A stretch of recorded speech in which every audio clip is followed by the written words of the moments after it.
देश के 6 राज्यों की 7 विधानसभा सीटों पर उपचुनाव हो रहा है और उनमें से एक विधानसभा सीट है बागेश्वर, उत्तराखंड की बागेश्वर विधानसभा सीट। यहां पर मंत्री चंदन रामदास के निधन के बाद यह सीट खाली हुई थी। मतदान हो चुका है और आज मतगणना चल रही है। आज रिजल्ट आना है और 9वें राउंड तक की अगर बात की जाए तो 9वें राउंड में बीजेपी प्रत्याशी आगे हैं। बीजेपी की प्रत्याशी पार्वती दास 2000 वोटों से आगे हैं करीब। कांग्रेस के प्रत्याशी बसंत कुमार उनके पीछे चल रहे हैं। 9वें राउंड तक 18,673 वोट बसंत कुमार को मिले हैं और पार्वती दास को 20,850 वोट मिले हैं अब तक। ज्यादा जानकारी के लिए और चर्चा के लिए इस वक्त मेरे साथ उत्तराखंड से हमारे ब्यूरो चीफ राव शफात अली जुड़ चुके हैं। राव शफात अली, आखिरकार वो दिन भी आ गया जिसको लेकर बागेश्वर उपचुनाव में गहमा गहमी थी। आज ये तय हो जाएगा कि जनता ने किस तरह से प्रत्याशियों की बातों पर यकीन किया है, लेकिन अभी तक बीजेपी मजबूत नजर आ रही है। क्या लग रहा है अभी आने वाले जैसे जैसे वक्त आगे बढ़ेगा तो? नासिर, देखिए, मुकाबला कड़ा है और बीजेपी कांग्रेस के बीच में मुकाबला नजर आ रहा है। अभी 9वें राउंड की अगर बात करें तो यहाँ भाजपा बढ़त बनाए हुए है, करीब 1500 वोटों से आगे चल रही है भाजपा। कुछ जो राउंड है उसमें हालांकि कांग्रेस आगे निकली थी, लेकिन उसके बाद जो अगले राउंड आए उनमें भाजपा ने बढ़त बनाई है।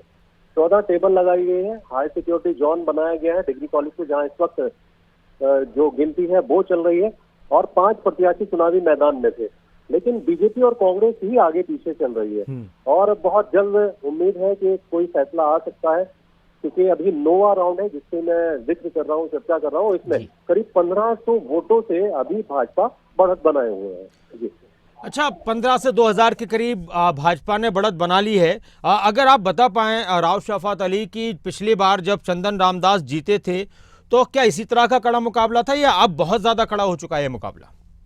नहीं, इतना कड़ा मुकाबला नहीं था नासिर, क्योंकि करीब 10,000 वोटों से चंदन रामदास ने अपनी जीत को दर्ज कराया था जी। और उससे पहले भी चंदन रामदास काफी वोटों से जीतते रहे हैं। लेकिन इस बार की जो गिनती मतगणना में देखने को मिल रही है उसमें मुकाबला बहुत कड़ा नजर आ रहा है। हालांकि पिछले बार अगर देखें तो बीजेपी कांग्रेस ही वहां पर आगे पीछे चल रही थी और 4 बार इसी तरह से देखने को मिला। हालांकि और पार्टी के जो सदस्य थे वो भी खड़े थे, लेकिन इस बार का जो मुकाबला है वो बहुत दिलचस्प रहने वाला है, क्योंकि दावा बीजेपी और कांग्रेस दोनों की तरफ से जीत का किया जा रहा है। बड़े बड़े जो नेता हैं राज्य के, वो वहां डेरा डाले हुए थे। इसमें पूर्व मुख्यमंत्री हरीश रावत भी दावा कर रहे थे कि इस बार जो बागेश्वर का उपचुनाव है उसमें कांग्रेस अपनी जीत को दर्ज कराएगी। उसके साथ ही जो भाजपा के बड़े नेता थे वो भी यही दावा कर रहे थे। जी, राव, आप बने रहे हमारे साथ। राव शफात अली हमारे ब्यूरो चीफ जुड़े हुए हैं। देवेंद्र भसीन जी हमारे साथ जुड़े हुए हैं, बीजेपी के प्रवक्ता हैं। नमस्कार देवेंद्र जी। जी नमस्कार। देवेंद्र जी, बागेश्वर उपचुनाव में जीत का दावा आपका भी है, कांग्रेस का भी है, लेकिन अभी तक की स्थिति बहुत कड़ी निकलकर सामने आ रही है। सिर्फ 1500 के करीब वोटों का फर्क है अभी 9वें राउंड तक आगे पीछे कांग्रेस और बीजेपी में। क्या लगता है बहुत मुश्किल हो रहा है इस बार जीतना इस सीट को? नहीं, इस चुनाव निश्चित तौर पर जीतेंगे। हाँ। और अभी अब आपके पास लेटेस्ट होगा, क्योंकि जो मेरे पास आंकड़ा था जी, उसके हिसाब से 2100 से अधिक मतों से हमारा कैंडिडेट आ गया। ठीक है। खैर, वो तो जब पूरी काउंटिंग हो जाएगी तभी रिजल्ट का हो जाएगा। लेकिन आपने देखा होगा कि पहले राउंड को छोड़ दें अगर हम, तो उसके बाद लगातार हमारी प्रत्याशी जो है वो लीड अपनी बढ़ा रही है और अंत में परिणाम भी भारतीय जनता पार्टी के पक्ष में ही आएगा। देवेंद्र जी, एक और बात की, एक तरफ सरकार के विकास के काम है और उसी का जिक्र करते हुए आपके प्रत्याशी भी लोगों के बीच जा रहे थे। पूरी सरकार इस बात का जिक्र कर रही थी कि हमारे विकास पर मोहर लगेगी। जब विकास सामने होता है, जब जनता के लिए किए गए काम सामने होते हैं, तो फिर एक तरफा लगता है माहौल, लेकिन यहाँ पर इस बार ऐसा नजर नहीं आया। देखिए, मैं आपको पिछले चुनाव की ओर ले जाना चाहूंगा। पिछले चुनाव में जो कंटेस्ट था वो ट्रायंगुलर था जी।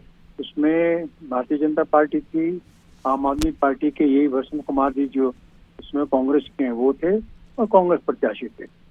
तो उस समय और आज की स्थिति में एक अंतर ये आया है कि इस समय सीधा संघर्ष हो रहा है। अच्छा। ठीक है, तो जो इसी ट्रायंगल में थी, लेकिन जीत तब भी हमारी हुई थी और जीत आज भी हमारी हुई है और हम लगातार 4 बार से इसमें जीते रहे हैं बागेश्वर में। और जीत भी उसके क्रम में होने वाली है। बाकी लोकतंत्र में दूसरा एक और भी है कि अभी जो मतदान हुआ है हाँ। वो भी 55% के आसपास हुआ है, जबकि विधानसभा चुनाव में ये मत प्रतिशत 60 से ऊपर था। तो वो जो मत प्रतिशत कम होता है चुनाव के अंदर, तो आमतौर पर उससे लीड भी कम हो जाया करती है। तो ये स्वाभाविक तौर पर ऐसा हुआ है, लेकिन अंततः हम पहले जैसे कह रहे थे कि भारतीय जनता पार्टी जीतेगी और कांग्रेस और आम आदमी पार्टी कुल मिला के जो इंडिया अलायंस का जो कैंडिडेट है वो चुनाव हारेगा। बहुत शुक्रिया देवेंद्र जी हमारे साथ जुड़ने के लिए। राव शफात अली इस वक्त मेरे साथ जुड़े हुए हैं, मेरे सहयोगी। राव, छोटी सी एक प्रतिक्रिया आपकी इस पर जो ये बातें कर रहे थे देवेंद्र भसीन बीजेपी के जो प्रवक्ता थे। इसके अलावा फिर हम उत्तराखंड विधानसभा भी की जो कार्रवाई है वो भी अपने दर्शकों को लाइव दिखाएंगे। जी राव। देखिए नासिर, मुकाबला तो आप देख ही रहे हैं कि किस तरह से मुकाबला चल रहा है। 9वां राउंड हुआ है। 2000 वोट से ज्यादा बीजेपी की जो प्रत्याशी हैं पार्वती दास, वो आगे चल रही है। बिल्कुल डॉक्टर भसीन ने ठीक कहा कि पिछली बार ट्रायंगल बना हुआ था, आप पार्टी थी, कांग्रेस थी और भाजपा भी थी, लेकिन इस बार ऐसा ट्रायंगल नहीं है। इस बार भाजपा और कांग्रेस थी, लेकिन जो चेहरा पिछली बार भाजपा का था इस बार वही चेहरा कांग्रेस का है। यानी कि जो बसंत कुमार है पहले वो आप पार्टी से खड़े थे, लेकिन इस बार वो कांग्रेस का चेहरा है। तो इसका लाभ भी बहुत मिला है कांग्रेस को। ये बताता है कि जो काउंटिंग में चल रही है इस वक्त जो वोट प्रतिशत आ रहा है निकल करके, उसमें भाजपा भले ही आगे चल रही है, लेकिन बहुत बड़ा अंतर नजर नहीं आ रहा है। दूसरी बात है कि 55% मतदान हुआ है, हालांकि पिछली बार 60% हुआ था। तो जो मतदान घटा है, राजनीति के जानकार मानते हैं कि इससे भाजपा को नुकसान हुआ है। तो अभी कुछ देर में तस्वीर साफ हो जाएगी। दावे सभी की तरफ से हैं, बीजेपी जीतेगी या फिर कांग्रेस जीतेगी, जनता किसको ताज पहनाएगी, थोड़ी देर में तस्वीर साफ होगी। शुक्रिया राव शफात अली इस पूरी बातचीत के लिए, जानकारी के लिए।